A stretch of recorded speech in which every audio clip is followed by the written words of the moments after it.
Hey everybody, Just one how's it second. going? It's Tait and Lawrence from Nanjing Marketing Group, and we're just about to start the China News of the Week session where we chat together about things affecting Chinese marketing, Chinese technology, Chinese society, anything that interests us pretty much, because we need to understand what's going on in China and help hmm our clients understand it too. Hello. So, the topics we have today are number one, China's dating app lets hmm people filter out partners from inferior colleges. Two, American opinions of China are at a low. Three, China is beating US in patent filings for the second straight year. Four, China's launching a vaccine travel pass. Five, Zhihu is applying for an IPO. Six, Pinduoduo's daily active users surpassed Taobao's for the first time. And then hmm finally, we're going to talk about Chinese students who are cautious about studying abroad and what we might advise for attracting those students to schools. Yep. Just going to fix something on my screen real quick. Okay. So, number one here about this dating app. hmm Lawrence, this is an article that I found from sixtone.com, and hmm it's about this dating app that lets people filter out the people they don't want to date hmm based on the schools that they went to. All right. So from sixtone.com, it says that the dating platform has found success by tapping into a growing tendency in China to view an individual's alma mater rather than their hmm appearance, personality, or career as the ultimate indicator of their value. From the beginning, it has marketed itself as an exclusive club for elite graduates, arguing that pairing users by educational background is the most authentic, high quality, and efficient way to foster long term romantic relationships. Yep. Okay. Um, so, what do you think about this? Do you use any dating apps? Do you want to use this app? No, actually, I'm not using any date apps. But Yeah. actually, I understand why people are using the date app and set up a future of why you don't want to swap to the same colleagues that went to the same school with you. I think for Chinese, when you find out that you probably swept someone you know in school, it Yeah. feels embarrassing. You feel like shame. You feel like, oh, Okay. I shouldn't swap this. Oh, how am I supposed to let others know that I'm using the dating apps? Yeah. I would say not everybody feels the same way, but some people actually do feel the shame when others realize that you are using a dating app. Okay. That's what you would use this So for? But I thought this was different. I thought this is about finding people that have a high quality school. And if they're not going to a high enough quality school, then you don't want to date them. You don't want to talk to them even. But I don't really think, I mean, if people are really using a date app, what's the purpose of using a date app? Is probably you want to find someone who can go out for a date. And I believe that this future actually really means that you don't want to find someone you know in the same school. Mm-hmm. But yeah, some people might feel, okay, I want to find maybe a master degree date partner, or maybe I want to find a doctor's. But is that really necessary? So I would say people are using this to filter people they don't want meet in schools. Oh yeah. Okay. Well, I don't know. This article here that's talking about it, that's talking about how people use this app. It says it indicates that they're using it to filter out uh, people that don't have a good enough education, basically. But there are some instances in this article too, where it says that maybe it's not the schools that they went to that's actually affecting who's getting contacted. Uh, hmm like one of the people that they interviewed here said that maybe at the end of the day, still the best looking people on this app are getting the most dates. That could be the case too. I would say a lot of people are using date app. I know a few date apps in China. I think there is one we talked about before. I think it's a Tantan, right? The one Yeah, we discussed before. that's like, And I know another one I think is More, right? So there's yeah, two dating apps. I know a lot of people using them for dating someone. I know they are probably college students. I know someone that not from college. They probably just finished the high schools, and then they just feel boring, and then starting to use app. I mean, what's the purpose of filtering those people? I mean, probably those people who do not have a higher degree in China are the mainstream people who are using a dating app. I mean, I'm just making assumptions. So in that case, those apps is going to lose like thousands or maybe 10,000s of customers. I didn't get what you're saying there. Which apps are going to lose So customers? okay, so for example, if those apps are filtering people who don't have a higher degrees, for example, college degrees, Yeah. then probably the people they filter out are the main people, main segment groups those apps are playing. So probably 60% of people who don't have a degree are using those data apps. So Right. for those apps, you're going to lose 60% of data. Yeah, the app will need to be just in a niche, and they're not going to be able to expand to the whole broad market if they're doing it this way. I don't think that they could really compete with Tantan or Momo or those. It's just supposed to be a small, niche, profitable business of a dating app, I guess. So at least I haven't heard of this app so far. Okay, you could do some research and let us know how it goes. All right, let's move on to the next topic. Yeah. Okay, so from pewresearch.org, I read that Americans have a worse and worse opinion of China. And this is something that we need to be aware of in our business in order to communicate with those people. Because the business of Nanjing Marketing Group and myself, our job is basically bridging people across cultures and helping them to understand each other and work together and do business together. So it should be a win-win situation for everybody involved. For the people involved, it should be a win-win situation for the countries. But there are these big political divides, both globally and within countries now. Now, what they showed from their surveys here is that a lot more Americans feel cold towards China now than did before. So in 2018, 46% of Americans said they felt cold towards China, but now it's up to 67%. That's almost 2/3. Also, there's a bit of a difference between Democrats and Republicans. 61% of Democrats feel cold towards China and 79% for Republicans. I think there are 2 points I want to discuss. So the first point is since the coronavirus, the pandemic really covered the world and starting to transmit it between people.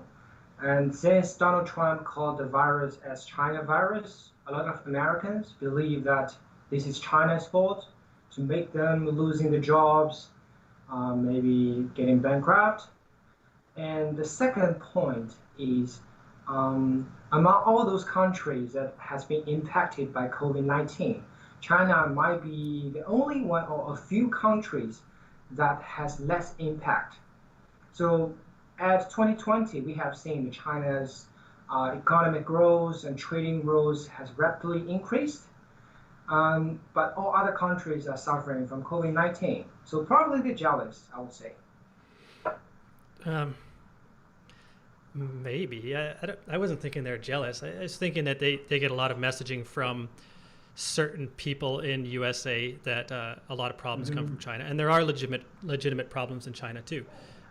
But some political circles tend to blame more than just those legitimate problems on China. They also make up some new ideas, and it creates a problem overall.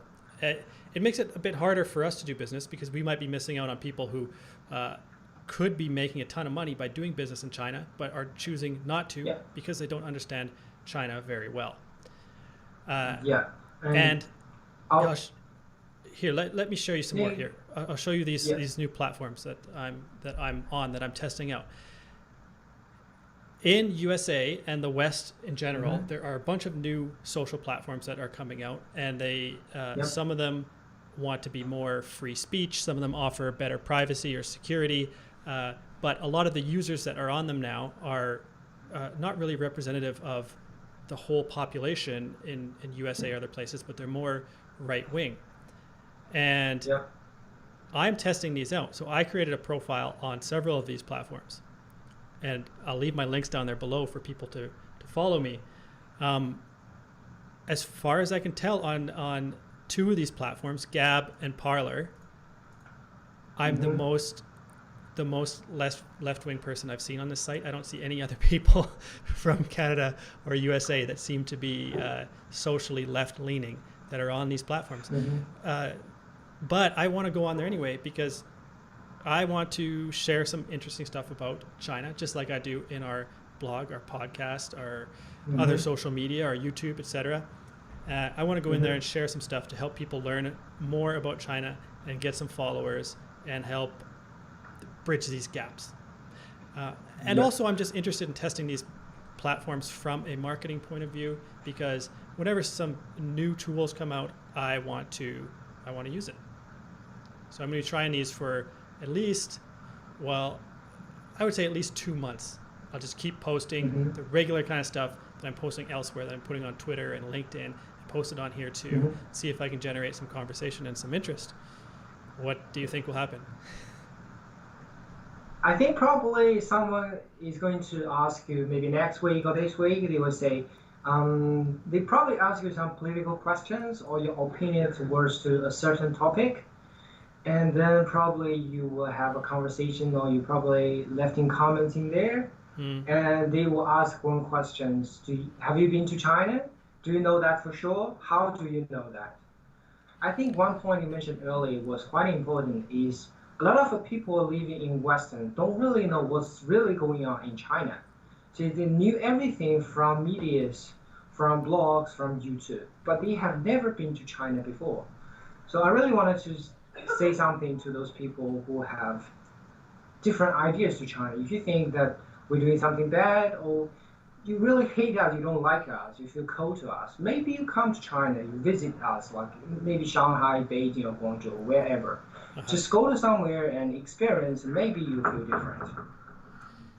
Yes, yeah, sure. And I'm not trying to give a completely positive view of China to them. I'm trying to tell them about my experience and my point of view in China, and also get people ready to do business with China, to do business in China. So the kind of stuff that I talk about with you here or on social media is mostly positive, but we also tell people about the negatives and the risks too. And the end result is it's kind of different. It's a different point of view than others, because some of the mainstream media is often very negative, and then some of the marketing people, like other marketing people like me that talk about China online, are just so overwhelmingly positive. Like it sounds like nothing ever goes wrong in China if you listen to some of them. I don't want that to be the perception either. I just want to give people a realistic view of China. So I'm going to try it out. Let's see if I can get some action on these platforms.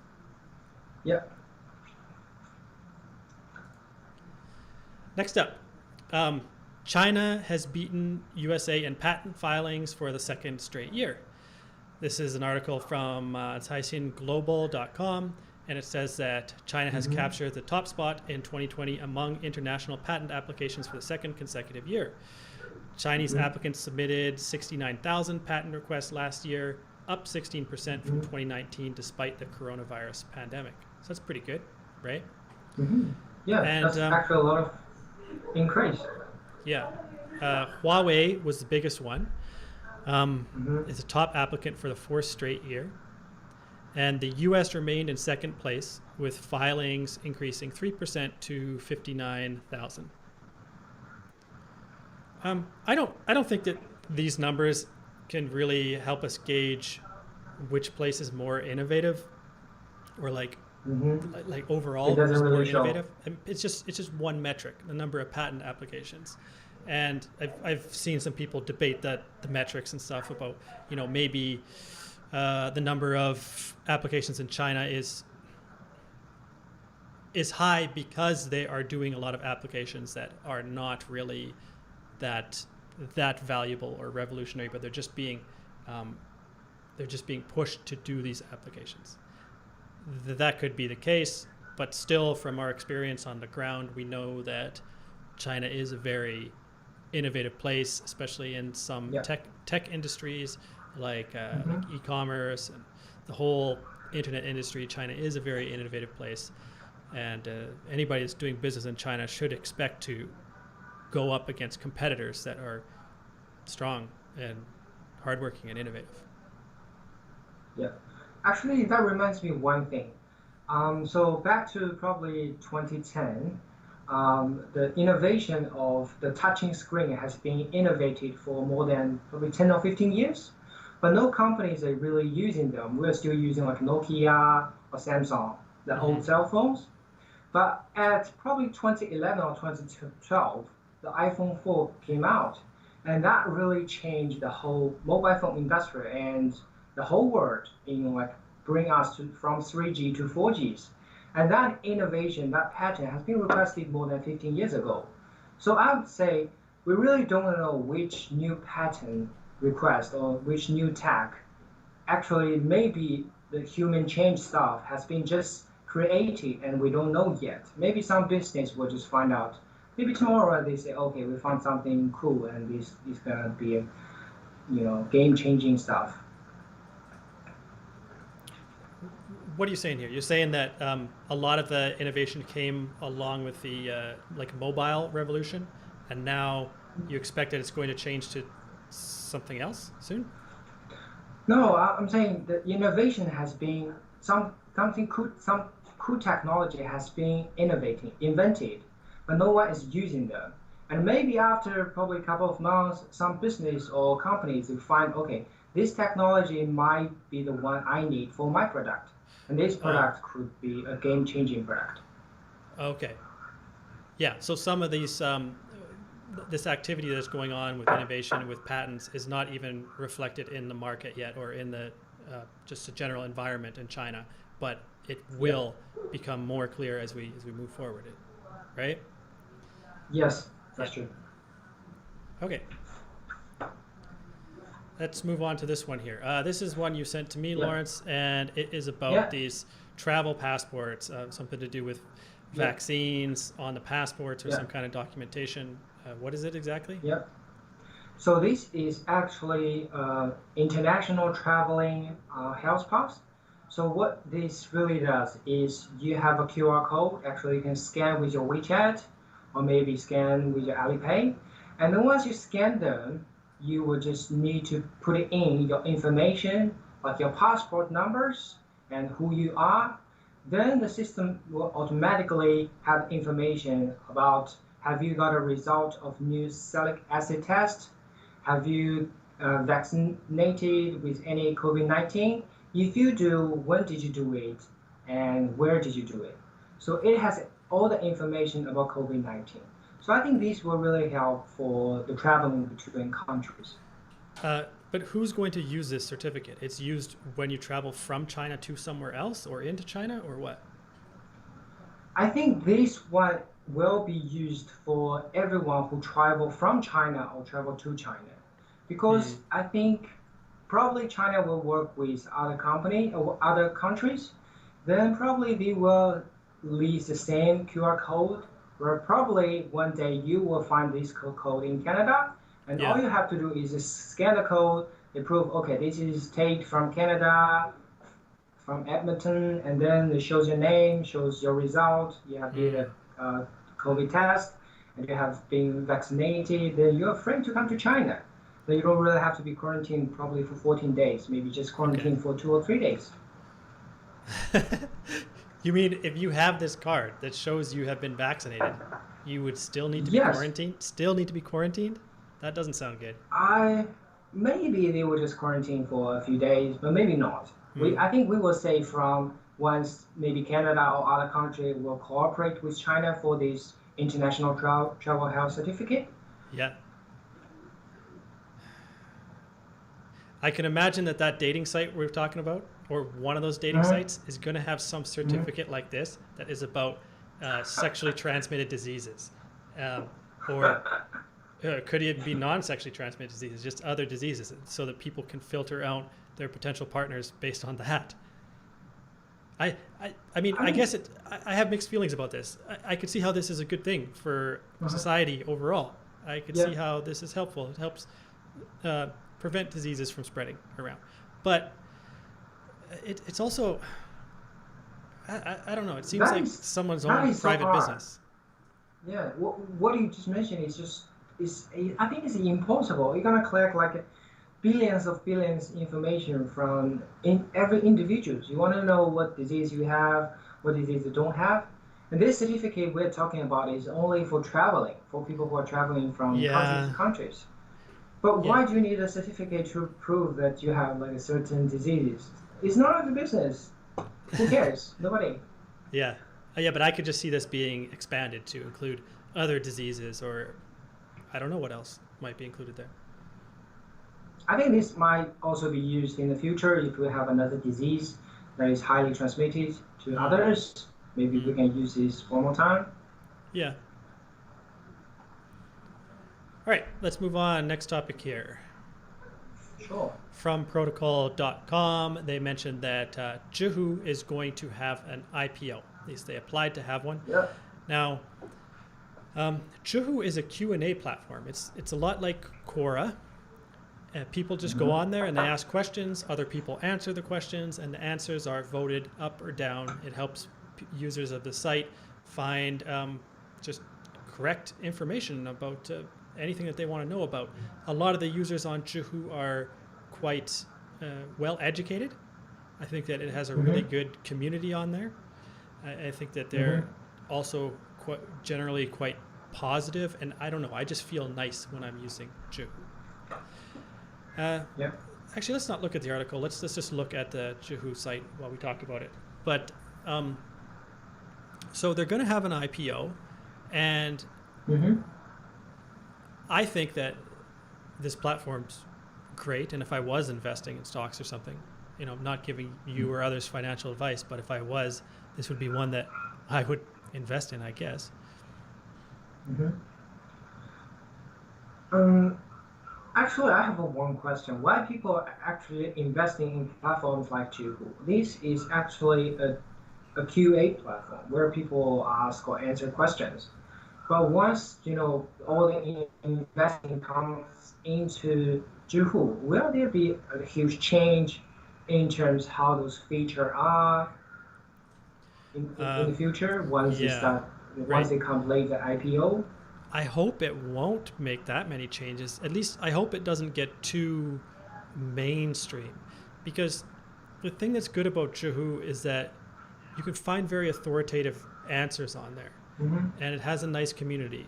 And if you get basically everybody from around the internet joining it and asking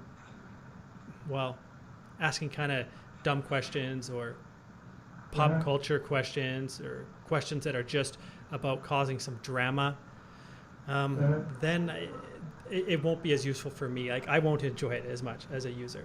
And I've seen this Yeah. happen to Quora as well, because I used to love the Quora community, and they were very.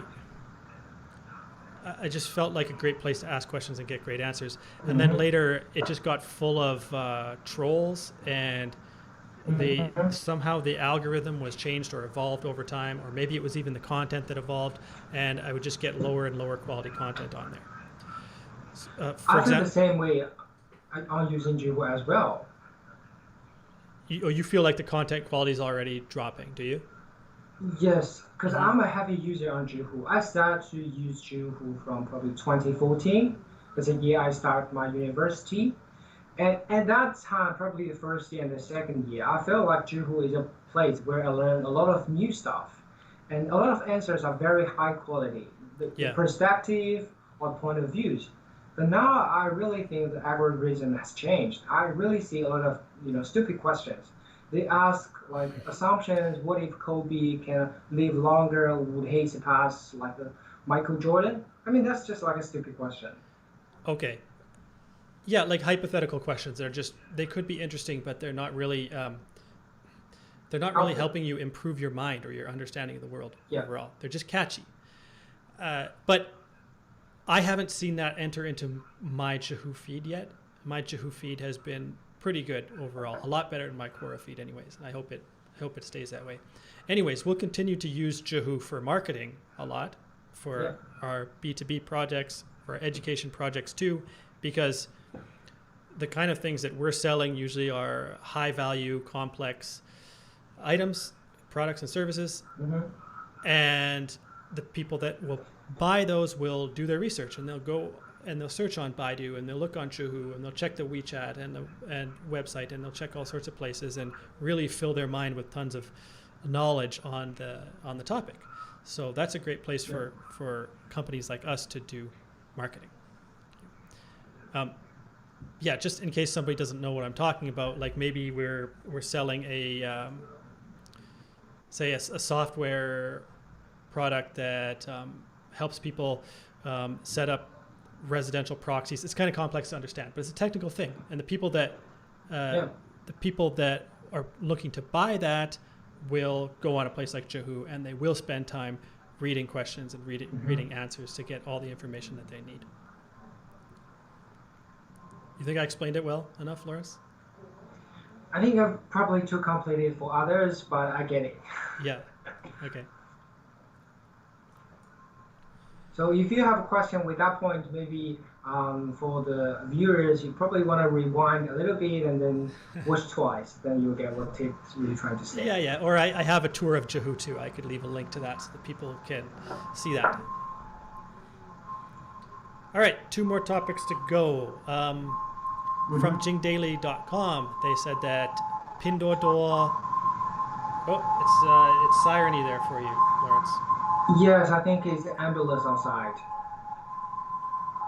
Outside on the street. It's coming closer. All right, I'm just going to mute you for a second. Okay, from jingdaily.com. Anyways, they said, during the first 2 days of the Chinese lunar year, Pinduoduo's daily active users surpassed Taobao's for the first time in the company's 6-year history. Over February 12th and 13th, Pinduoduo had 259 million daily active users, dwarfing Taobao's 237 million. Well, I wouldn't say that's dwarfing, but it's a little bit higher, and it's interesting to see because Taobao and Tmall in China are just so enormous, and they have competition too. Like they have competition from JD, which is kind of like an Amazon of China, and this company, Pinduoduo, hasn't been around for long. It's only been around for 4 or 5 years, and they've grown so quickly and have so many users. It's really quite impressive. What do you think about Pinduoduo, Lawrence? Do you use it? Yes, I use it for shopping particular fruit. It's very cheap in there. I think one of the most important feature for Pinduoduo is actually you can share a link directly from Pinduoduo to WeChat and ask your friends to group on with you and then get a discount. Okay. So the feature for Pinduoduo and Taobao is different. On Pinduoduo, the main point is actually, I think we call them Groupon. So you have to group on with some other buyers, or you group on with your friend, then you can get a cheaper discount. Let's make an example. You buy an apple on Pinduoduo. If you buy them individually by yourself, it costs you probably 1 Chinese yuan. But if you group on with others, it only costs you probably 70 cents. So that's like you got a 30% discount. Yeah. And you can't actually really do that on Taobao. You can't really share a link or a mini program to WeChat. You have to copy the website, the URL, and send to your friends. But you can actually do that on Pinduoduo. So you can really send a message from Pinduoduo to WeChat, and people can click in that link and it goes to Pinduoduo. So actually, I think that's just adding a communicating and a social features that Taobao doesn't have. So I think that's a game changing. A lot of my friends and family members are sharing a link during the Spring Festivals. They share to the group and say, okay, group on with me, click for me, those sort of stuff. I see a lot of those messages during Spring Festivals. Okay, cool. Well, I'll have to check that out more because I haven't used Pinduoduo as a user, and we don't use it for marketing either, since we're not doing e-commerce kind of marketing. Yeah. One more topic here. This is about Chinese students studying abroad. You know, when a Chinese student is thinking about where they should study abroad, they have a lot of things to consider now. They got to think about the pandemic. They got to think about the political situation. They got to think about what kind of opportunities they might have in that country later if they choose to stay. So it can be confusing for them. And I think the biggest place that Chinese students go study abroad is USA.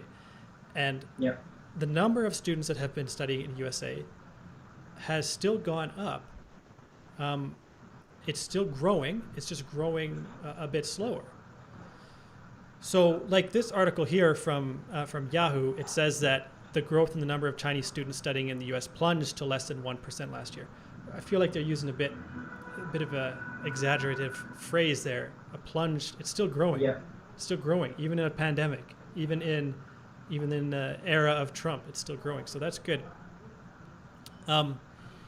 And the number of students in the U.S. has risen consistently over the decades, from over 60,000 in 2004 to more than 350,000 last year. Now, from time to time, I will see articles from different universities or higher education institutions in USA talking about changes to their student population, and maybe they have a lot less students. So even though the number of Chinese students is growing, they might be shifting their behavior so that they will choose one school over another or one program over another.